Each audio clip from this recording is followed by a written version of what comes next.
إني شنفا قرم سامجر قرمون بتامر جاجرا أكمث دربو دندينيا نو أربسني نو أبارني ما نتدفو يعني كسيوان كيف قرموني نمني بروم سنبرني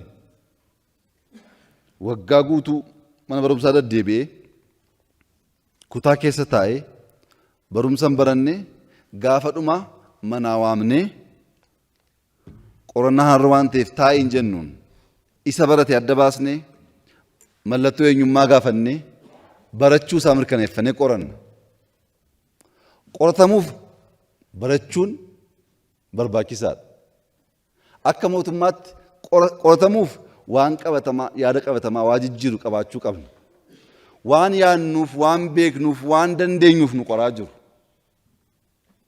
sotu fiin jiraate nu qoraniin waajirtiif nu qoraa jiru waajirtiin sun garuu mirkanaa'uu kan dandeessu woomoonee keessa baanee sodaan sun dhugoomee jennaani malee akkasumaan qoromaa jirra inni yaaddofnee dubatti hin deebinu. namoonni baay'ee maal yaadu arrabsinee abdii kutatanii dhiisanii deemuu jedhu waggaa 30 guutuu waa meeqa keessa dabarree amma arrabaan deemna maaf akkasitti yaadu akkatti guddanne hin beekani waan keessa dabarree hin beekani biyya garaa garaa teenyee waa dubbanneef hawwaa waan jirutti fakkaata miti rakkoo keessa guddanne rakkoo keessa waan guddanneef waan dhaga'uu qabnuuf waan dhaga'uu nu barbaachisne adda baasnee beenna arrabsinee sodaachisnee yaaddoo keessa galchinee ofii fudhiisanii hin badu jedhanii warri yaadan akka milkaa'uu hin dandeenye gaafa baran keessaa nu arrabsiisu. kan ormaa miti kan nu gubaa jiru kan isuma keessaati inni keessaa meeqa nu arrabse isa keessaa sirreessinu isa kan dhiisaa abbaan abaaruuf uumame haa abaaru abbaan hojjechuuf uumame haa hojjetu abbaan sirbuuf uumame haa sirbu maal dhaggeeffattu isa an dhaggeeffadhee hin beeku takka woo waan barbaannu mirkaneessuu barbaannaan garaa ballachuu dubbii dabarfachuu dubbii dhiisuu kaayyoo keenya isa guddaa sanaaf waan xixiqqaa dhiisuun barbaachisaa namni kan barbaadu kaayyoo irraa jallannee bitaa mirga akka laalluuf isa dhiisnee kaayyoo xiyyeeffachuun barbaachisaadha waa'ee amantaa namoonni amantaa dookotanii dubbii garaa garaa kaasan irratti kan ka'ee fi ani abbootiin amantaa ortodoksii yookaan muslimaa yookaan protestaantii rakkoo waan qaban natti hin fakkaatu. Abbootiin amantaa ortodoksii rakkoo tokko iyyuu hin qaban.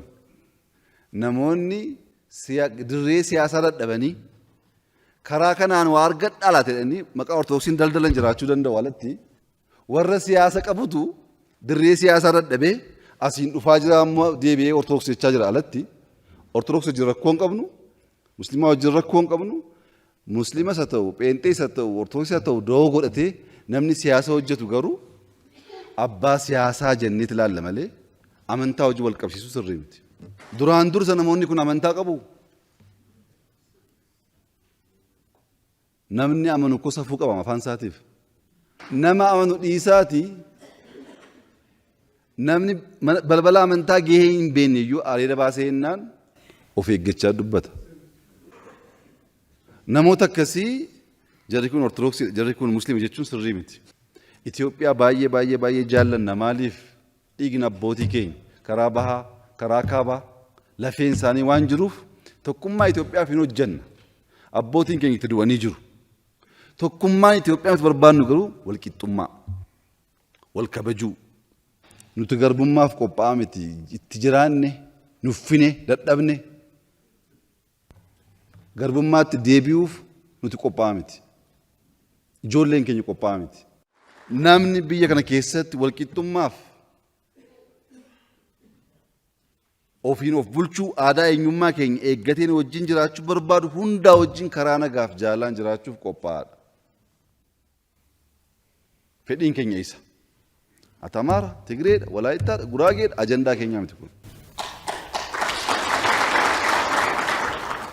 Kanaaf egaa seenaa tokko tokko Oromoonnis maaliif seenaan abaluu ka'a, maaliif bakka akkasii kun sirraa jedhu.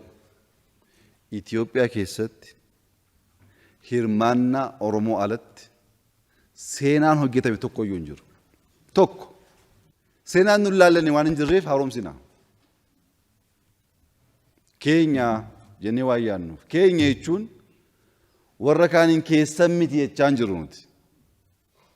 Oromoon keenya gaafa jedhu kan waliiniti jechuudha malee kan Oromoo duwwaa jechuu miti. Sanas keenya jettu dhugaadha keenya. Yeroo keenya jennu nuti biyya Itoophiyaa jedhamtu keessatti gahee qabnaa. Achi keessa jiraannaa. Kan koof kan kee jechuudha kan keenya jechuun. Kan keenya jechuun kan koo jechuu miti. Kan koof kan kee jechuudha. Warri kan koo baranoo rakkatu keenyaa kan hin jaalatan. Garuu kan waliiniti. Waliin hojjenne, waliin ijaarre, waliin eegne, dhiiga keenya, maallaqa keenya ammas waliin eegganna. Walqixxummaadhaan wal kabajnee karaa seeraan, karaa nagaatiin waliin jiraannaa. Kana alatti wanti ta'uudha maluu kana booddee baay'ee abdii kan qabu natti hin fakkaatu. Akka waliigalaa rakkoon Oromoo bilisummaaf qabsaa'uu miti. Rakkoon Oromoo gadadoo jibbuu miti. Gadaantummaa jibbuu miti. Dhiibamuu jibbuu miti. Dhiibamuu sana jibbee aarsaa of gochuufis rakkoon qabu. Oromoon hin qabsaa rakkoon Oromoo eega bilisummaa argate booddee eega abbaan biyyummaa isaa mirkanaa'e booddee muuxannoos ta'uu danda'a. Amantaa walirraa dhabuus ta'uu danda'a. Sirnaan wal beekuu dadhabuurraas ta'uu danda'a. Waliin dhaabbatanii bilisummaa argame tikfachuu, oolfachuu, bulfachuudha rakkoon keenya. Isarratti hojjennu. Oromoof qabsoon barbaachisu amma bilisoomuuf miti. Bilisummaa sirnaan bulchuufi. Bilisummaa sirnaan tikfachuufi. Kana irratti jaarsoliin abbootiin amantaa dargaggoonnis hojjechuu qabdu. Kana goonee jennaan gama keenyaan addunyaan baay'ee dubbachaa jirra. Waggaa 10, 15, 20 keessatti gaaffii tokko malee, shakkii tokko malee badhaadhinni Itoophiyaa keessatti osoo hin taane addunyaa irratti kan mul'atu hin ta'a. Waan jenne waan jalqabne hunda hin finna. Waan jalqabneef waan jenne kan finnuuf humna addaa waan qabnuuf qabeenya addaa waan qabnuuf miti. Laphee qulqulluu waan qabnuuf Rabbi waan nu gargaaruuf. Dhufaatiin keessan baay'ee na gammachiisee jira. Ulfaadhaa.